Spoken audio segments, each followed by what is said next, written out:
இந்த வீடியோ உங்களுக்கு பிடிச்சிருந்ததுன்னா லைக் பண்ணுங்கள். இது வரைக்கும் அன்னை சமையல் சேனலை சப்ஸ்கிரைப் பண்ணலன்னா ரெட் கலர் சப்ஸ்கிரைப் பட்டனை கிளிக் பண்ணுங்கள். தேங்க்யூ. அன்பு நண்பர்களே, அனைவருக்கும் அன்னை சமையலின் அன்பான வணக்கங்கள். இன்றைக்கி அன்னை சமையலில் நம்ம பார்க்க போகிற ரெசிபி செட்டிநாடு ஸ்டைலில் பன்னீர் மசாலா. வாங்க எப்படி செய்கிறதுன்னு பார்க்கலாம். ஒரு கடாயில் 3 பட்டை, 3 கிராம்பு, 3 ஏலக்காய், ஒரு அன்னாசி மொக்கு, கொஞ்சம் கடல் பாசி, ஒரு பிரியாணி இலை, 1/2 டேபிள் ஸ்பூன் சோம்பு, 1/2 டேபிள் ஸ்பூன் சீரகம், 1/2 டேபிள் ஸ்பூன் மிளகு, 1/2 டேபிள் ஸ்பூன் கடலைப்பருப்பு, 8 மிளகாய், 1 டேபிள் ஸ்பூன் வர கொத்தமல்லி. எல்லாத்தையும் நல்லா வாசனை வர வரைக்கும் வறுத்துக்கோங்க.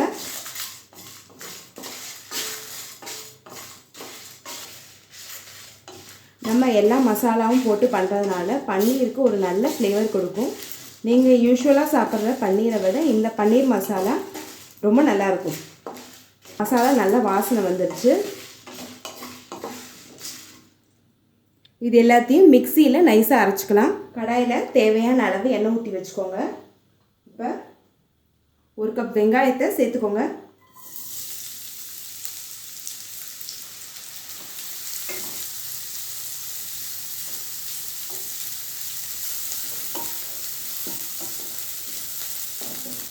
இப்போ வெங்காயம் நல்லா வதங்கிடுச்சு. அடுத்து 2 டேபிள் ஸ்பூன் இஞ்சி பூண்டு பேஸ்ட் சேர்த்துக்கலாம்.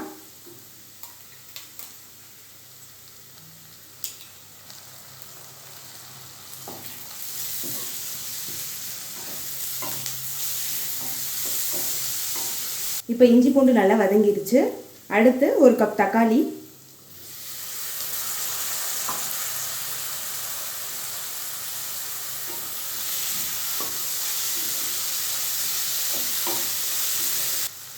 தேவையான அளவு உப்பு சேர்த்துக்கோங்க.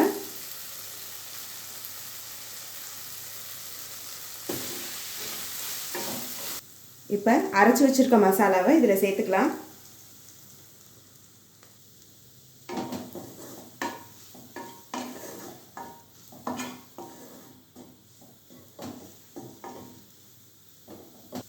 இதில் ஒரு 1/2 கப் அளவுக்கு தண்ணி சேர்த்துக்கோங்க.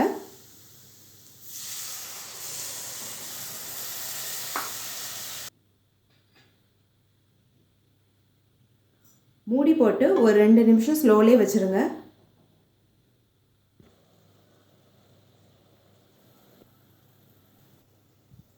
இப்போ 2 நிமிஷம் ஆயிடுச்சு. கிரேவியும் பாருங்கள் நல்லா திக்காகிடுச்சு.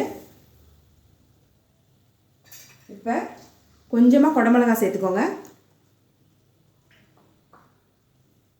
அடுத்தது பன்னீர் சேர்த்துக்கோங்க. இது நான் வீட்டிலே செஞ்ச பன்னீர். இது உங்களுக்கு இன்னொரு வீடியோ எப்படி வீட்டிலே பன்னீர் செய்கிறதுன்னு நான் போடுறேன்.